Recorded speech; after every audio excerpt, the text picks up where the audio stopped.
kekal dan abadi. Tuhan satu. Dan kepercayaan kepada Tuhan yang satu inilah, tauhid inilah, yang menjadi api yang berkobar-kobar menyala-nyala di dalam Quran itu.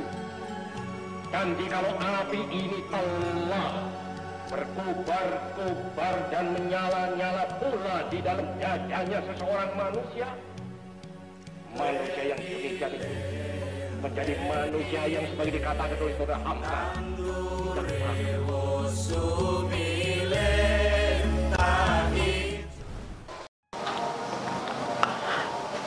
Bismillahirrahmanirrahim.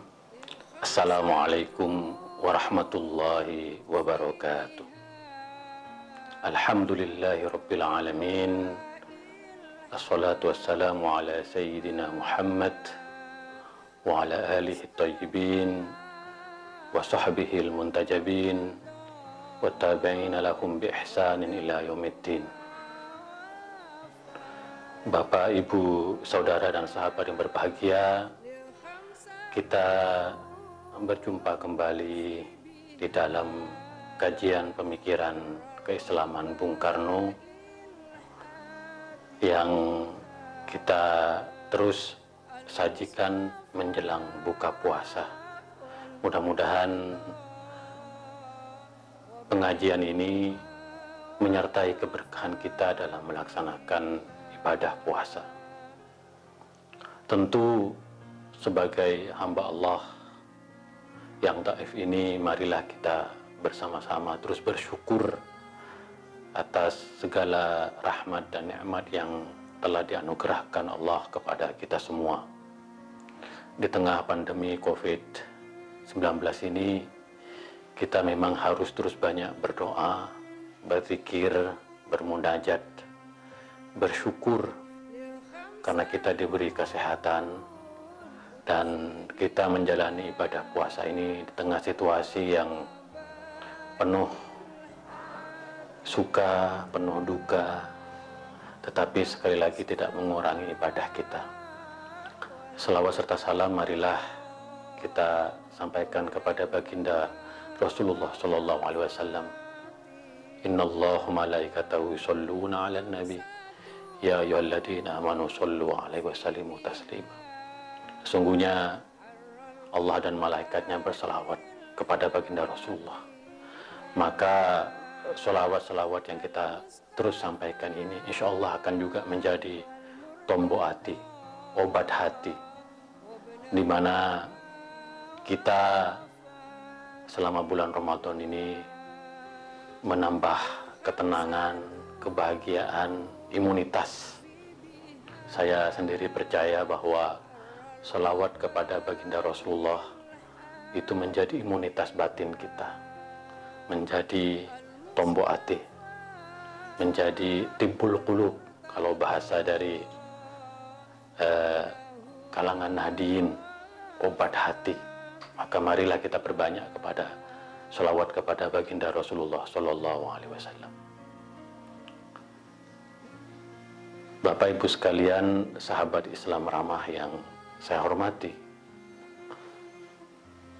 mengaji pemikiran keislaman Bung Karno di bulan Ramadan tentu semakin mengukuhkan keislaman dan sekaligus kebangsaan dan kemanusiaan kita. Karena sekali lagi di dalam pikiran-pikiran Bung Karno ini kita dapat menemukan mutiara-mutiara yang luar biasa dalam konteks kebangsaan dan kemanusiaan. Bung Karno telah mewarnai pemikiran keislaman, keindonesiaan dan kemanusiaan kita. Nah, pada kesempatan kali ini saya akan membedah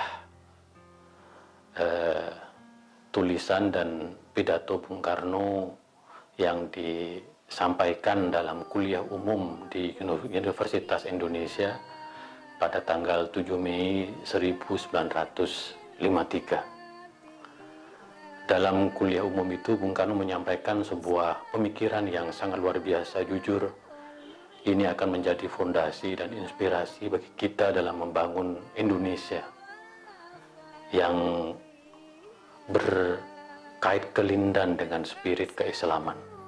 Nah, kuliah umum Bung Karno itu diberi judul Negara Nasional dan Cita-Cita Islam. Nah, tema ini sesungguhnya menjawab pertanyaan dari Ketua Himpunan Mahasiswa Islam Saudara Dahlan Ranu Wiharjo yang menyampaikan 3 pertanyaan kepada Bung Karno, yaitu yang pertama tentang negara nasional dan negara Islam. Karena pada saat itu ada sebagian kelompok nasionalis yang menentang negara Islam, dan sebaliknya ada kelompok yang menyuarakan negara Islam menentang konsep negara nasional. Sesungguhnya bagaimana relasi antara negara nasional dengan negara Islam ini? Yang kedua, pertanyaan tentang ideologi Pancasila dan ideologi Islam. Dan yang terakhir, tentang pilihan demokrasi dan konsekuensinya yang akan dihadapi dari demokrasi itu. Nah, oleh karena itu, tema ini akan menarik sekali karena Bung Karno mencoba untuk membangun sebuah konsepsi yang nantinya akan menjadi pedoman dan panduan kita dalam berbangsa dan bernegara. Karena bagaimanapun menurut Bung Karno, negara nasional, negara Pancasila yang kita bersama-sama menjalani ini sesungguhnya di dalamnya sejalan dengan cita-cita Islam itu sendiri. Tidak ada pertentangan antara Pancasila dengan Islam. Nah, oleh karena itu Bung Karno memulai penjelasannya dengan satu prinsip, satu nilai bahwa Islam itu adalah way of life. Islam berbeda dengan agama-agama yang lain karena Islam tidak hanya membahas hal-hal yang terkait dengan private, tetapi juga Islam membahas tentang kemasyarakatan, tentang tata negaraan. Maka kalau kita merujuk kepada pandangan para ulama, sesungguhnya pandangan Bung Karno ini sejalan dengan pandangan Imam Besar Al-Azhar, yaitu Syekh Mahmud Saltut, yang dalam bukunya Al-Islam Aqidah wa Syariah. Bagi kami yang pernah kuliah di Universitas Al-Azhar Mesir, tentu sangat paham buku ini, sangat tebal, dan saya kira seluruh mahasiswa mempunyai buku ini dan membaca dan memahami dengan baik bagaimana Islam sebagai way of life. Di dalam ulama-ulama fikih dikenal dengan bahwa Islam itu adalah agama yang di dalamnya menjelaskan tentang ibadah, tetapi juga di dalamnya ada muamalah. Maka kalau kita membaca kitab-kitab fikih, ya terutama fikih 4 mazhab yang sangat terkenal, yaitu Bidayatul Mujtahid wa Nihayatul Muqtasid yang ditulis oleh Imam Ibn Rushd, dan kitab ini dipelajari di pesantren di tanah air dan menjadi kajian yang sangat berkembang bahwa Islam tidak hanya membahas hal-hal yang berkaitan dengan ibadah mahdoh, dengan ritual, tetapi juga ada persoalan-persoalan sosial, yaitu muamalah insaniyah, bagaimana hubungan antar sama manusia dalam perkawinan, dalam jual beli, dan mungkin juga dalam tata kelola tata kelola pemerintahan juga dibahas di dalam studi fikih. Kita mengenal Al-Ahkam Asy-Syar'iyyah Al-Mawardi, Al-Imam Al-Mawardi. Ibnu Muqaffa juga menulis tentang hal-hal yang terkaitan dengan politik. Jadi Bung Karno ingin mengatakan bahwa Islam itu adalah way of life.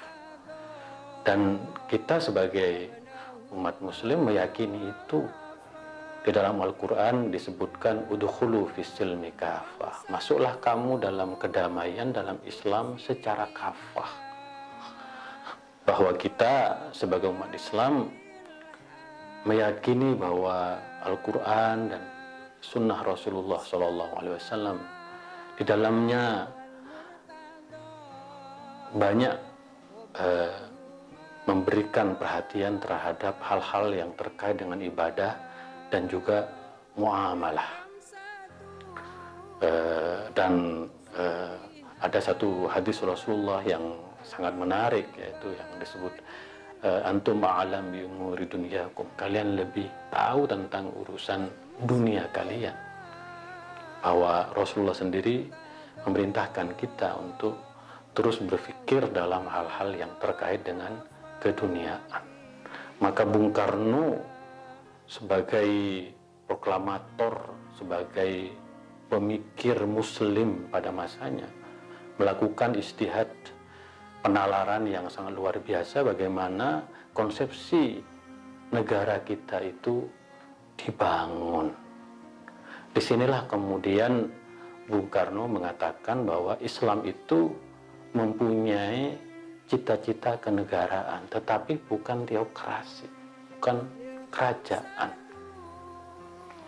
Bahkan kalau mau jujur, kata Bung Karno, tidak ada kata yang secara eksplisit menyebutkan kata negara di dalam Al-Quran maupun As-Sunnah. Dan Bung Karno bertanya kepada salah seorang apa bahasa Arabnya negara, ucap ad-daulah. Dan memang kita tidak menemukan kata ad-daulah ini di dalam Al-Quran dan hadis. Maka diperlukan satu pemikiran yang serius bagaimana konsepsi negara itu dibangun. Dan disinilah kemudian memang ada istilah Darul Islam dengan Darul Harb. Tetapi istilah Darul Islam, kata Bung Karno, itu tidak mengacu kepada negara, tapi kepada tempat, kepada wilayah. Tidak mengacu kepada tata pemerintahan, tata kelola negara. Maka sebagai lawan dari Darul Islam adalah Darul Harb, yaitu negara, tempat yang damai dan tempat yang di situ diperkenankan terjadinya pertumbuhan maupun permusuhan. Nah, tetapi Bung Karno mengingatkan bahwa konsepsi Islam tentang muamalah, tentang bagaimana kita bernegara, tentang bagaimana kita bermasyarakat, itu spiritnya, moralnya, nilai-nilainya itu menurut Bung Karno sangat luar biasa. Terutama konsep tentang ahlu zimmah, di mana konsep ini menurut Bung Karno sangat luar biasa ketika negara komunitas muslim itu memberikan komunitas yang mayoritas muslim di Madinah itu memberikan perlindungan terhadap kelompok minoritas, kelompok kecil. Maka ada hadis Nabi, man adza dzammiyan faqad adzani. Barang siapa yang melukai, mencederai, mengganggu, menyerang kelompok minoritas dari ahlul kitab, yaitu Kristen yang Yahudi, maka sungguhnya dia telah menyerang saya. Maka disinilah konsep muamalah tentang bermasyarakat, tentang bernegara itu di dalam Islam itu sangat mulia sekali. Maka oleh karena itu kemudian Bung Karno mengatakan bagaimana kita memahami konsepsi negara di dalam Islam, kita harus melihat bagaimana periode dakwah Nabi. ketika Nabi berada di Mekah dan ketika Nabi berada di Madinah. Ketika Nabi berada di Mekah, maka Nabi lebih memberikan perhatian terhadap bagaimana mengajak orang untuk beriman. Maka ayat yang turun di Mekah berbunyi, Qul huwallahu ahad. Katakanlah bahwa Tuhan itu satu.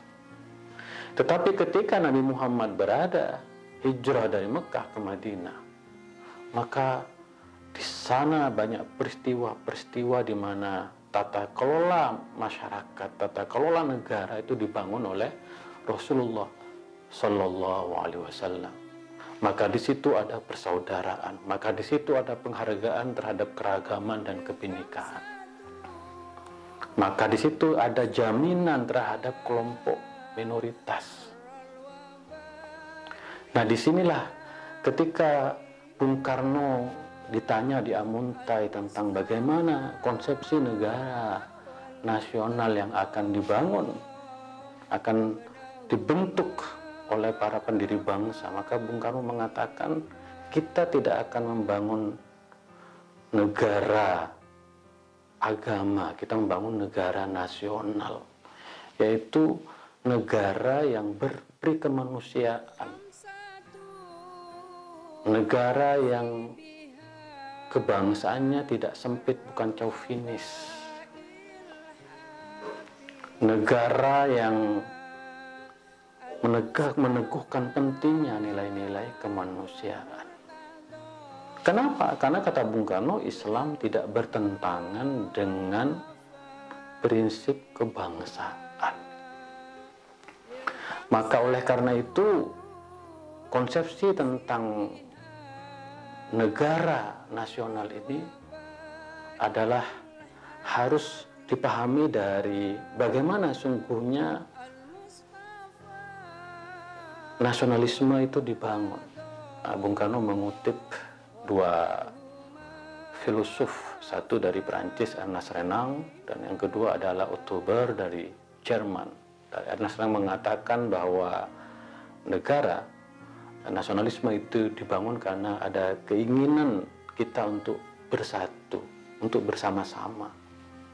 Otto Bauer mengatakan bahwa kita mempunyai pengalaman yang sama, watak yang sama, karakter yang sama, jiwa yang sama.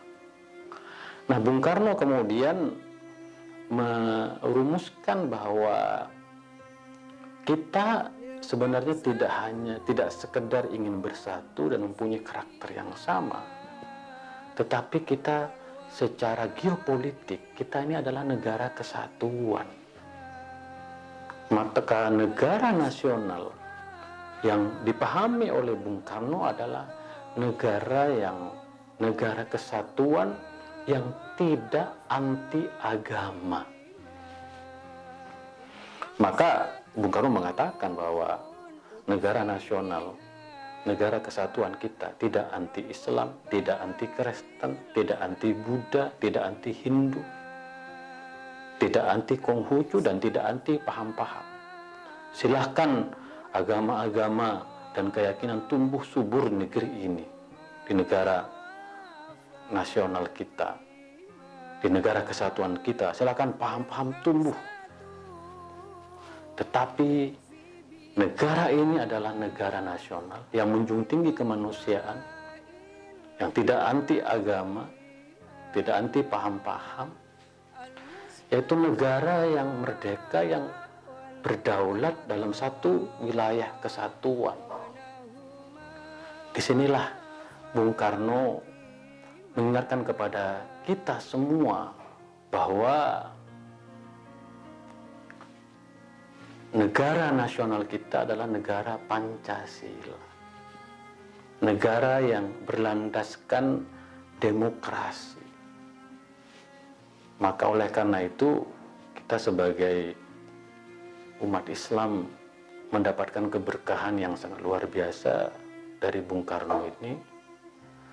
Karena kalau kita belajar dari negara-negara di Timur Tengah, kebetulan saya hampir sudah mengelilingi sebagian besar negara di Timur Tengah, di mana mereka saat ini masih berdebat tentang dasar negara. Ada friksi, ada konflik yang sangat luar biasa, di mana kelompok nasionalis dan kelompok Islam tidak bisa dipersatukan. Tetapi Bung Karno mengatakan bahwa Pancasila tidak anti-Islam, Pancasila tidak anti-Kristen, tidak anti-Buddha, tidak anti-Hindu. Pancasila adalah kompromi. Dalam bahasa Al-Quran, mitsaqan ghalidha, kesepakatan yang kokoh. Maka kita sebagai warga negara bangsa begitu bangga karena Bung Karno dengan para pendiri bangsa yang lain telah mencapai kesepakatan untuk membangun negara nasional, negara Pancasila.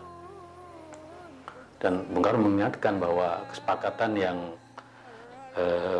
dulu dibangun juga dihadiri oleh tokoh-tokoh muslim. Ada Ki Maskur, Ki Bagus Hadikusumo, Abdul Kahar Muzakkar, ada Khairus Soleh, ada Muhammad Yamin, ada Wahid Hashim yang disetujui oleh Hadratus Syekh Hasyim Asy'ari, di mana kemudian melahirkan satu kaidah hubul waton minal iman, bahwa mencintai tanah air adalah bagian dari iman. Maka kompromi yang melahirkan Pancasila ini menjadi jalan bahwa Pancasila itu selaras dengan cita-cita Islam, selaras dengan bagaimana Islam itu dibangun. Karena sila-sila di dalam Pancasila sungguhnya adalah spirit yang sangat kokoh, yang sangat menonjol dalam Islam. Prinsip ketuhanan, prinsip kemanusiaan, prinsip persatuan, prinsip kerakyatan, prinsip keadilan, itu adalah nilai-nilai Islam yang betapa pentingnya untuk kita bangun.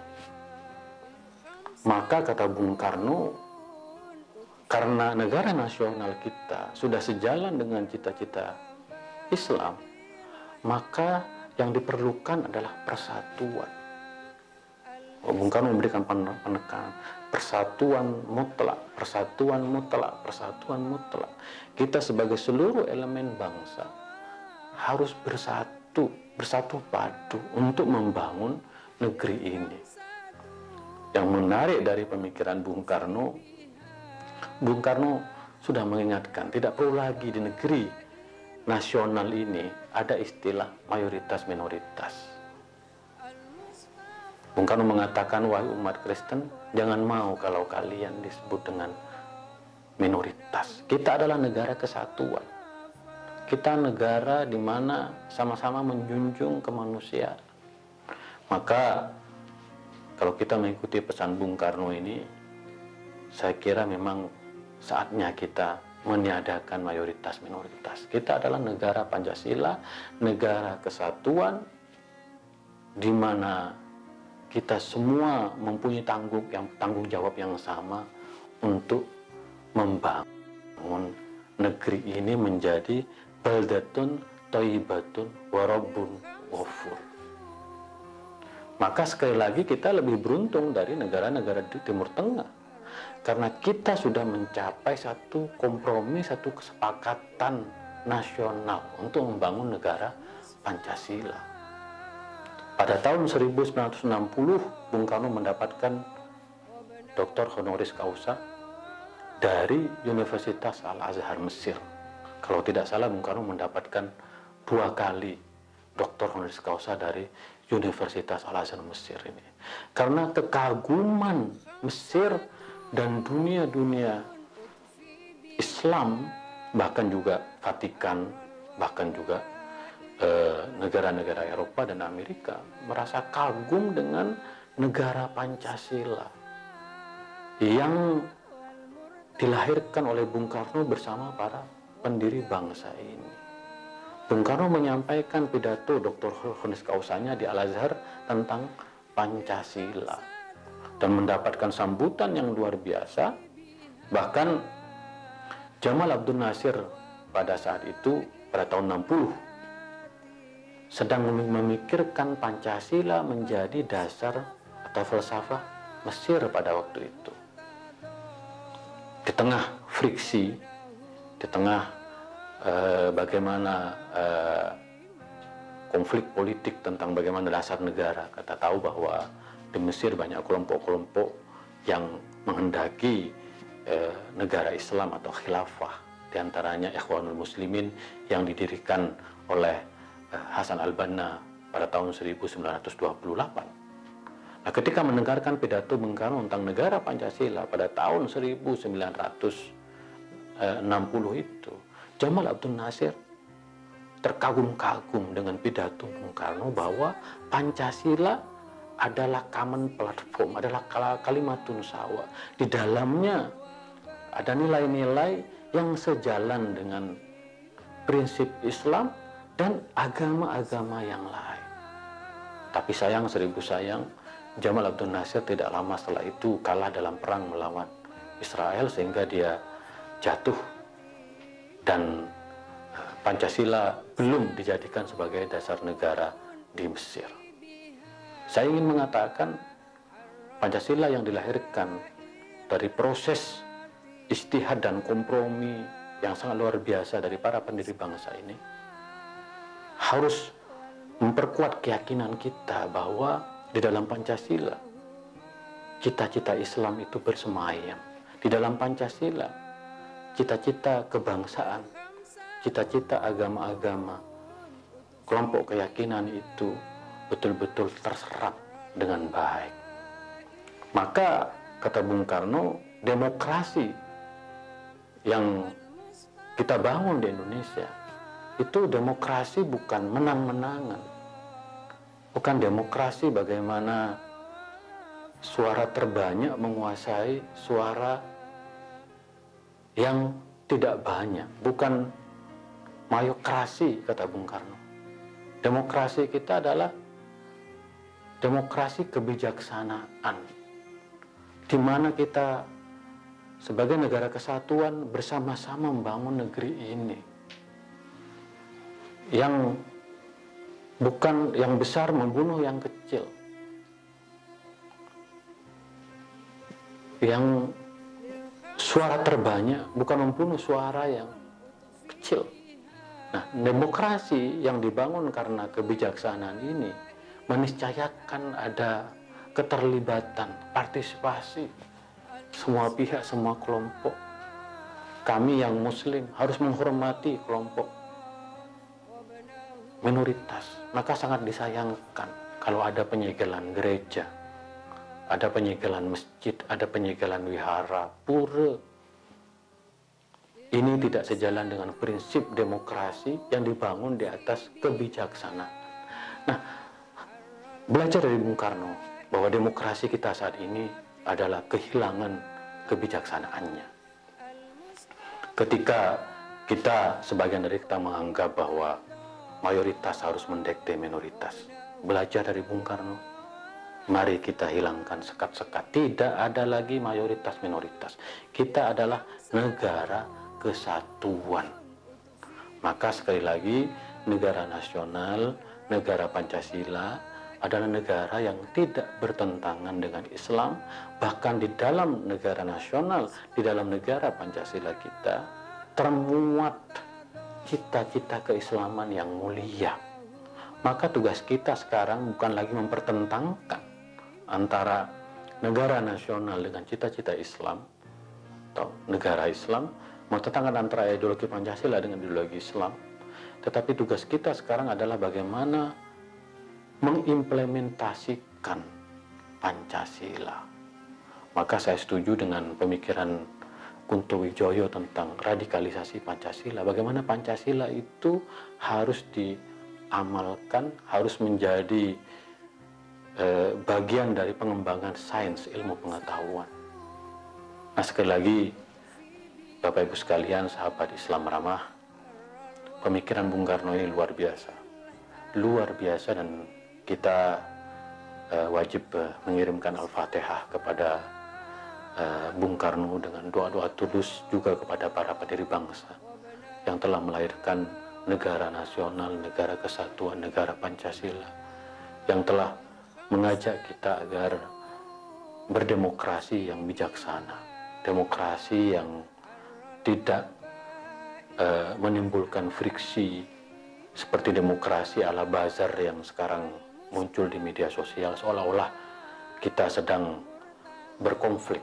Demokrasi kita harus arif, harus bijaksana, harus menjadikan negara ini bermartabat, berdaulat, merdeka, maju, adil, dan makmur. Itulah kira-kira apa yang bisa sampaikan dalam ngaji pemikiran keislaman Bung Karno pada kali ini. Kita akan sampaikan esok hari, mudah-mudahan esok lebih cerah, mudah-mudahan negeri ini selamat dari wabah dan musibah. Kita terus bersatu, bisa mengamalkan Pancasila, berdemokrasi secara arif dan bijak. Wa ma taufiqi illa billah, alaihi tawakkaltu wa ilaihi unib, wallahul muwaffiq ila aqwamit thoriq. Assalamualaikum warahmatullahi wabarakatuh.